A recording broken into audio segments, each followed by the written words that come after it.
Yeah, I find it very hard to like find things to criticize about music develop. There's always people who like, oh, this isn't traditional, or oh, this is wrong. Music shouldn't go this way, or like I find it very hard to like have those kinds of opinions because maybe my gut reaction is sometimes, this is just making the music dumber. Like, why are you doing this? Yeah. But then I think about it.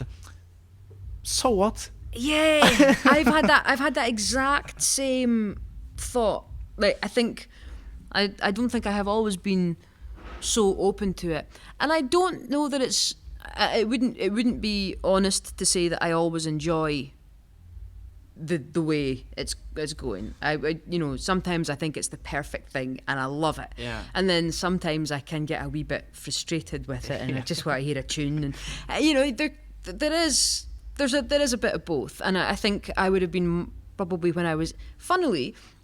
I think when I was younger, I was much more inclined to go, no, it shouldn't be that, it's this. Yeah. Which seems like quite an outdated way to think about it. But maybe when I was younger, I'd come from a much more trad kind of background, and then as you get more exposed to things, you kind of I don't know. But yeah, I think I've become more.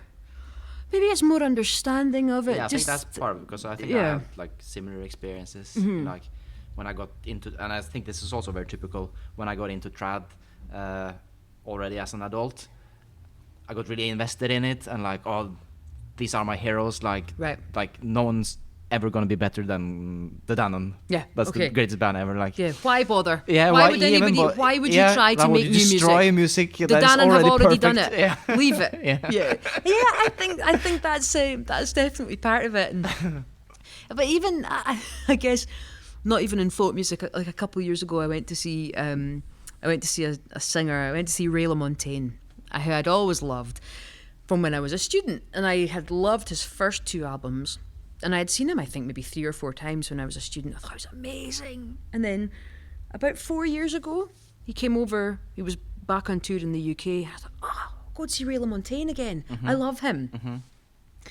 And I realised that what had happened was 10 years had passed since I last saw him, or last bought one of his albums. I'd still been listening to the 2 albums that I loved, but he'd released another 5 albums. Yeah, so his style's taken a different direction. He's written loads of music. And he came on stage at the gig, and I think he performed like 2 or 3 songs that I knew. I was sitting there going, why has he done this? Yeah. Why is he not just doing the first album, which came out in like 2003 or something? Yeah. It's like, and I found myself sitting there going, why has he changed? Yeah. And I was like, oh no. I was sitting there as a musician moaning about the fact that somebody that I loved has developed and written new music. Like, oh, I'm the problem here. Like, it's not him. I'm the problem. I really feel for these like heritage rock bands. Like think about like being Deep Purple on tour. Like no one wants to hear what they've done for the last 40 years. No one cares. Give us the hits from the 70s. Like, that's it. Do smoke on the water. All we want is smoke on the water.